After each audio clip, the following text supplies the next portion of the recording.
Hello ছোট বন্ধুরা, আজকে আবার আমরা এসে গেছি নতুন একটা ভিডিও নিয়ে। আজকের ভিডিওতে আমরা শিখব বাংলা বর্ণমালার ট থেকে মূর্ধন্য পর্যন্ত। তাহলে চলো আমরা শুরু করি। আজকে প্রথমেই আমরা শিখব ট।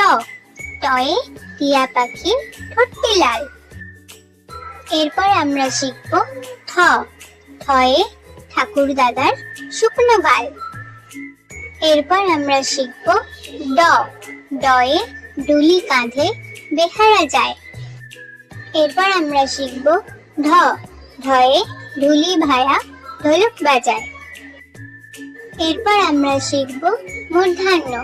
মূর্ধন্য ওই নাকের পরে। তাহলে ছোট বন্ধুরা, আজকে এই পর্যন্তই। আবার দেখা হবে সামনের রবিবার পরের ভিডিওতে। আমার ভিডিও তোমাদের ভালো লাগলে ভিডিওতে লাইক, কমেন্ট ও চ্যানেলটিকে সাবস্ক্রাইব করে দিও। পাশে থাকা বেল আইকনটিও প্রেস করে দিও। রাধে রাধে।